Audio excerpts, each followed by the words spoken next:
கீழே கொடுக்கப்பட்டுள்ள எந்த கல்வெட்டுக் குறிப்புகள் மெசபடோமியாவுக்கும் ஹரப்பாவுக்கும் இடையேயான வணிகத் தொடர்புகளை குறிப்பிடுகின்றன?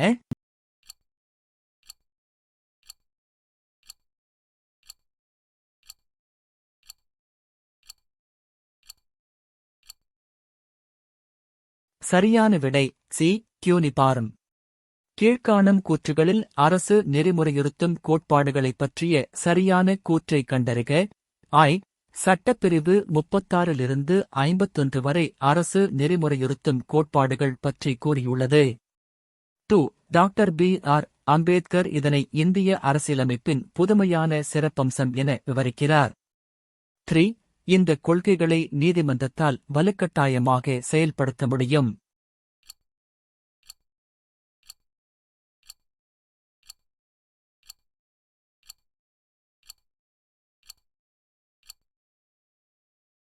சரியான விடை சி. மற்றும் மட்டும்.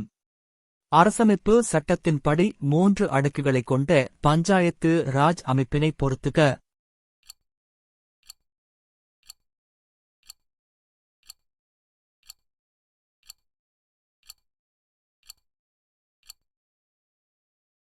சரியான விடை ஏ. கிராம பஞ்சாயத்து, இடைநிலை பஞ்சாயத்து, மாவட்ட பஞ்சாயத்து. கூற்று ஏ. சோகஸ்மெய்லி அரசமைப்பின் 249வது உறுப்பின்படி ஒரு அதிகாரத்தை மாநில பட்டியலிலிருந்து மத்திய பட்டியலுக்கு நாடாளுமன்றத்தால் மாற்ற முடியும். காரணம் தேசிய நலன் கருதி நாடாளுமன்றம் இம்மாற்றத்தை செய்யலாம்.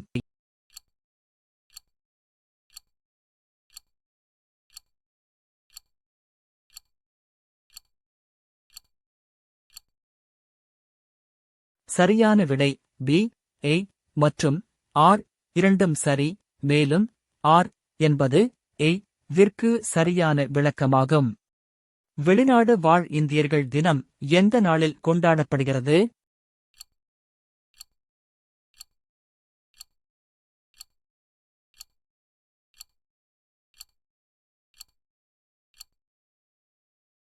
சரியான விடை சி.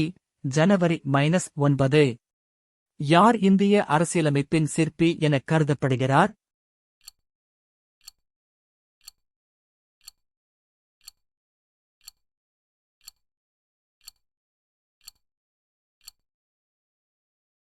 சரியான விடை ஏ. Doctor B.R..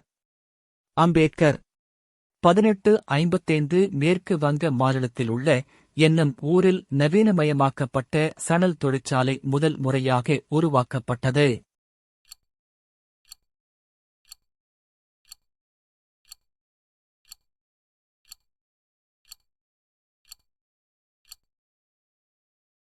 சரியான விடை டி.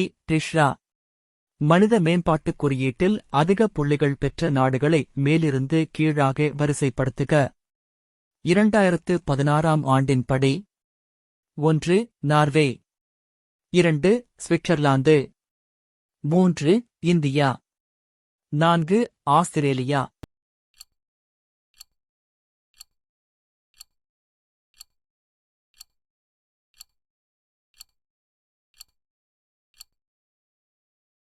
சரியான விடை சி.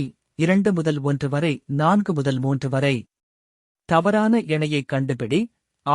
வேளாண் வருமான வரி மாநிலம். நிலம் மற்றும் கட்டிடங்கள் மீதான வரி மாநிலம். மின்சார நுகர்வு அல்லது விற்பனைக்கான வரி ஒன்றிய அரசு. நில வருவாய் ஒன்றிய அரசு.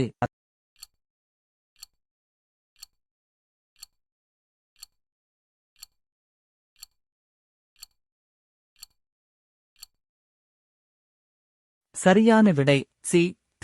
மற்றும் 4. நிதி ஆயோக்கின் நிர்வாக தலைவர் யார்?